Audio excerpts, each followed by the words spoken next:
पहले हम एक नया फोन खरीदेंगे और फिर उस नए फोन की पार्टी भी करेंगे और उसके बाद आज। डिम्पल ने कहा और राहुल के चेहरे पर उंगलियां फिराने लगी। राहुल भी और लकी भी उसके इशारे को समझ गया था। लकी जानता था कि वो ये सब सिर्फ उसे चिढ़ाने के लिए कर रही थी, लेकिन लकी को खुद के लिए नहीं बल्कि उसी के लिए बुरा लग रहा था। वो मन ही मन यही सोच रहा था कि अगर डिम्पल बस थोड़ा सा और इंतजार कर लेती तो आज लकी उसके लिए फोन की पूरी दुकान खरीद कर रख देता। भाई ये सब क्या हो रहा है? तेरे सामने ये सब हो रहा है और तू बस मुस्कुराए जा रहा है। तुझे गुस्सा नहीं आ रहा लकी? नहीं प्रीतम, जो हो रहा है अच्छा ही हो रहा है। जो होता है वो भी अच्छे के लिए ही होता है, इसलिए चिल। लकी ने कहा और फिर से राहुल और डिम्पल की ओर देखने लगा। जब उन दोनों की नजर लकी के मुस्कुराते हुए चेहरे पर पड़ी तो वो अंदर तक भभक गए। दोनों के दोनों ये सब सिर्फ और सिर्फ लकी को जलाने के लिए कर रहे थे, लेकिन वो तो ऐसा बैठा था जैसे उसका और डिम्पल का कोई रिश्ता ही नहीं था। जब अपनी इन सब बातों का लकी के ऊपर कोई असर होता नहीं दिखाई दिया तो डिम्पल राहुल से बोली, चले बेबी। बेबी नहीं बेबी, हबी।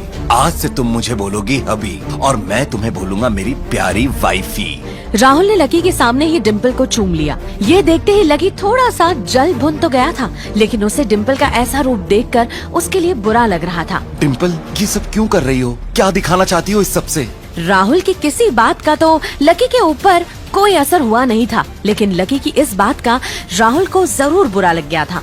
उसने गुस्से से अपनी नाक फुलाते हुए कहा, ओए फटीचर, ज्यादा बकवास करने की जरूरत नहीं है। आज के बाद अगर तूने मेरी डिम्पल के बारे में कुछ कहा या उसकी तरफ आंख उठाकर भी देखा ना तो मैं राजपथ पर तेरी परेड करवा दूंगा। रहने दे भाई, उसकी जरूरत नहीं पड़ेगी। मैं खराब चीज ना तो देखता हूँ और ना ही उसके बारे में बात करता हूँ। लकी प्रीतम की ओर देखकर हंसने लगा। जिस तरह से लकी आज राहुल के मुंह पर जवाब फेंक कर मार रहा था, प्रीतम को विश्वास ही नहीं हो रहा था कि ये वही लकी है जो उसका दोस्त हुआ करता था। उधर राहुल उसका जवाब सुनकर गुस्से से लबरेज हो गया था। वो लकी को सबक सिखाने के लिए अपना घूंसा तान कर उसकी दिशा में बढ़ ही रहा था कि इतने में पीछे से एक लड़की की आवाज आई, डिम्पल।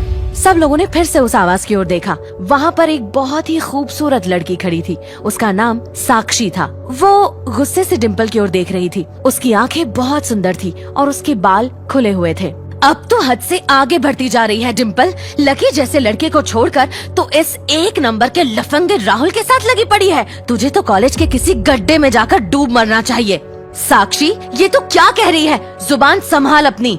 लकी के बारे में अच्छी बात सुन लेने की वजह से डिम्पल का मन खराब हो गया था। जब डिम्पल लकी के साथ थी तो उसकी साक्षी से भी अच्छी दोस्ती थी। साक्षी एक बहुत ही सुलझी हुई लड़की थी। जब भी डिम्पल और लकी के बीच में किसी बात को लेकर झगड़ा होता था तो डिम्पल उसे सुलझाने के लिए अक्सर साक्षी की ही मदद लेती थी। मैं जो कह रही हूँ सही कह रही हूँ। तुझे सीरियसली शर्म आनी चाहिए डिम्पल। मैंने कभी नहीं सोचा था कि तू ऐसी लड़की निकलेगी। लकी जैसा बंदा ना तुझे कहीं नहीं मिलेगा। लकी ने देखा कि साक्षी की बात सुनते ही राहुल के कान खड़े हो गए थे, लेकिन वो सच बोल रही थी, इसलिए राहुल कुछ कर भी नहीं सकता था। साक्षी लकी के पास आकर खड़ी हुई और बोली, तू इतना जल्दी कैसे भूल गई कि लकी तेरे लिए हर टफ टाइम में खड़ा रहता था? जब भी तू बीमार होती थी और तेरी खड़े होने की भी हालत नहीं होती थी तो बेचारा तेरे लिए खाना बनाता था, तेरे कपड़े धोता था और तो और तेरे लिए दवाई तक लेकर आता था। तुझे याद नहीं है जब हम सब हिमाचल घूमने के लिए गए थे और तेरे पैर में मोच आ गई थी तो ये बेचारा अपनी नौकरी छोड़कर भागा रात में हमारे पास आ गया था। इतना प्यार किया इसने तुझसे और तू इसे छोड़कर जा रही है। अपने लिए साक्षी के मुंह से इतना सब सुन लेने के बाद लकी ने अपनी गर्दन नीचे झुका ली थी। उसे डिम्पल के साथ बिताए सारे लम्हे याद आ रहे थे। उसकी पलकों की कोरे भीग गई थी। इधर साक्षी की बात पूरी नहीं हुई थी। अरे ये लकी अपनी छोटी सी सैलरी में से भी रोज तेरे गोलगप्पों के लिए पैसे निकाल लेता था। तुझे नहीं पता है, मुझे पता है कि आज भी एक बाइक खरीदने के लिए बंदा पैसे जोड़ रहा है, रोज दाल और रोटी खा रहा है, इसलिए सिर्फ इसलिए ताकि तुझे बाइक पर घुमा सके। और तू ऐसे आदमी को नीचा दिखाने की कोशिश कर रही है। हाँ तो ये इसका प्रॉब्लम है ना। मैंने इससे पहले ही कहा था कि ये मेरा प्यार अफोर्ड नहीं कर पाएगा, तो फिर क्यों मेरे साथ इतना आगे बढ़ा? आज अगर मैं चीज सैंडविच खा सकती हूँ तो फिर मैं बिना घी की रोटी क्यों खाऊं? लकी देख पा रहा था कि डिम्पल कितनी बदल गई थी। इससे पहले कि वो उसे कुछ जवाब देता, अचानक ही उसका फोन बज उठा। उसने मोबाइल निकाल कर देखा तो पाया कि किसी अनजान नंबर से फोन आ रहा था। लकी बीच में ही फोन उठाने के लिए निकल गया। देखा कितनी बदतमीजी से उठकर चला गया। चलो अभी। डिम्पल ने राहुल के हाथ को कस कर पकड़ा और निकल गई। इधर फोन पर लकी कुछ बोलता कि उससे पहले ही सामने से आवाज आई, बहुत हो गया लक्ष्मण, अब बस जल्दी से घर आ जा। फोन पर ये आवाज सुनते ही लकी एक पल में उसे पहचान गया था। ये उसकी माँ की आवाज थी। उसके दिमाग से डिम्पल के सारे ख्यालात चले गए और सिर्फ उस आवाज को सुनकर ही उसकी आंखें डबडबा आई थी। वो सालों बाद इस आवाज को सुन पा रहा था। इस आवाज को सुनने के लिए लकी के कान कब से तरस गए थे, लेकिन वो चाहकर भी उन्हें फोन नहीं कर सकता था। जब तक वो गरीबी की परीक्षा को पास नहीं करता तब तक वो उन्हें फोन नहीं लगा सकता था। आज इतने सालों के बाद अपनी माँ की आवाज सुनी तो लकी की आंखों में आंसू उतर आए। उसका दिल भर आया था। सालों से उसे अपने इस अकेलेपन की ऐसी आदत हो गई थी कि वो भूल ही गया था कि उसका कोई परिवार भी था। लकी की आंखों में आंसू थे, लेकिन वो मुस्कुरा भी रहा था। मैं जल्दी आऊंगा माँ, बस पढ़ाई खत्म करते ही आ जाऊंगा आपके पास। इससे पहले कि लकी कुछ आगे और कह पाता, उधर से उसकी माँ ने कहा, बस अब कितना पढ़ेगा, तू अब जल्दी से आजा, मैंने तेरे लिए एक लड़की ढूंढ रखी है। लकी की माँ ने कहा और ये सुनते ही लकी के होश उड़ गए। वो डिम्पल के सदमे में बाहर भी नहीं निकला था और इधर उसकी माँ ने उसके लिए लड़की भी ढूंढ दी थी। माँ मैं अभी क्लास में हूँ, आपको थोड़ी देर बाद फोन करता हूँ। लकी ने आगे की बात से बचने के लिए कहा और फोन रख दिया। फिर वो अपने दोस्त प्रीतम और गर्वित के साथ लंच करने कैंटीन की ओर चला गया। जैसे ही वो कैफेटेरिया में दाखिल होने वाले थे, अचानक से गर्वित रुक गया। उसकी आंखें उसके फोन पर गड़ी हुई थी। भाई साहब ये देख, अमित ने ग्रुप चैट पर अपनी फजीयत करवा ली। खोलो अपना हॉस्टल वाला ग्रुप, खोलो तुम दोनों।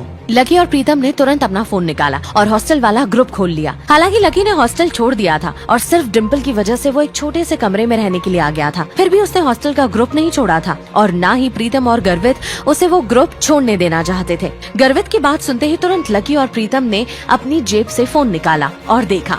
अरे बाप रे, ये अमित भी ना कितना बड़ा गधा है। अमित ने उस ग्रुप में एक वीडियो मैसेज भेजा हुआ था। दोस्तों, आज से तुम्हारा भाई अमित सबके सामने ये ऐलान कर देना चाहता है कि तुम्हारा भाई फिर से सिंगल से मिंगल हो गया है। सबके सब जल्दी से हॉस्टल आ जाओ, आज का लंच तुम्हारे भाई की तरफ से। चलो अच्छा है, किसी को तो लड़की मिली, वैसे भी इससे इसका अकेलापन झेला नहीं जा रहा था। लकी ने प्रीतम से कहा, चलो चलो हॉस्टल चलते हैं, साले की आज जमकर खींचेंगे। गर्वित और प्रीतम तो आगे बढ़ गए थे, लेकिन लकी वहीं पर रुक गया था। वो उनके साथ आने में थोड़ा सा झिझक रहा था। अबे क्या हुआ लकी, तू क्यों रुक गया? भूख नहीं लगी है? लगी है, पर तुम लोग जाओ, मैं यहीं कैंटीन में कुछ खा लूंगा। अरे अब यहाँ किसके साथ खाएगा? तेरे साथ खाने वाली तो अभी किसी और के साथ खा रही है, इसलिए चलना भाई, तू हमारे साथ खा लेना। वैसे भी अमित ने पूरे ग्रुप को बुलाया है और पूरे ग्रुप में तू भी तो आता है। हाँ, पर प्रीतम। लकी के पास इसके आगे कुछ कहने के लिए बचा नहीं था। उसका मन तो उन दोनों के साथ जाने के लिए बहुत कर रहा था, पर वो फिर से हॉस्टल नहीं जाना चाहता था। अब वो हॉस्टल का हिस्सा नहीं रह गया था, इसलिए उसे लग रहा था कि वहाँ खाना ठीक नहीं था।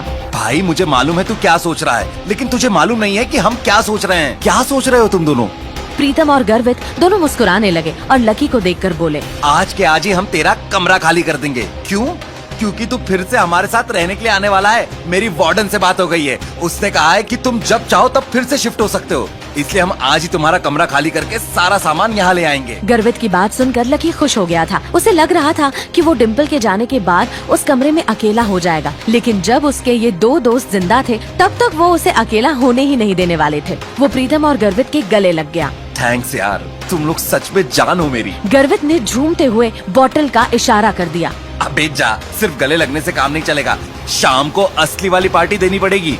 लकी और प्रीतम को हंसी आ गई। थोड़ी देर बाद जब वो तीनों हॉस्टल पहुँचे तो उन्होंने देखा कि अमित और एक लड़की एक साथ एक पलंग पर हाथ पकड़कर बैठे हुए थे। अरे तुम लोग वापस आ गए? अमित ने चौंकते हुए लड़की का हाथ छोड़ा और तीनों की ओर देखते हुए कहा। अमित का कद हॉस्टल के बाकी लड़कों से लंबा था। उसका शरीर दुबला लेकिन सुडौल था। वो खेल कूद में बहुत अच्छा था। बेबी ये है मेरे दोस्त। दोस्तों ये है मेरी बेबी, मेरा मतलब मेरी गर्लफ्रेंड है रोशनी, ये म्यूजिक सीख रही है। रोशनी ने सबको हाय कहा और फिर अमित बोला, रोशनी ये मेरे रूममेट्स है गर्वित, प्रीतम और लकी। लकी अब हमारे साथ नहीं रहता, लेकिन ये हमारे दिलों में अभी भी जिंदा है। हाँ, लेकिन अब से भाई साहब फिर से हमारे साथ रहने के लिए आने वाले हैं, इसलिए आपने इनके बिस्तर पर अपने जो प्रोटीन के डब्बे जमा रखे हैं उन्हें हटा लीजिए। गर्वित की बात सुनते ही अमित का चेहरा खुशी से खिल गया। वो चाहता तो यही था कि लकी, जो कि उन सबकी जान था, वो वापस आ जाए, लेकिन वो ऐसे अचानक से वापस क्यों आ रहा था, इस बात का उसे अंदाजा नहीं था। पर भाई क्या हुआ? लैंडलॉर्ड से लड़ाई हो गई? नहीं भाई।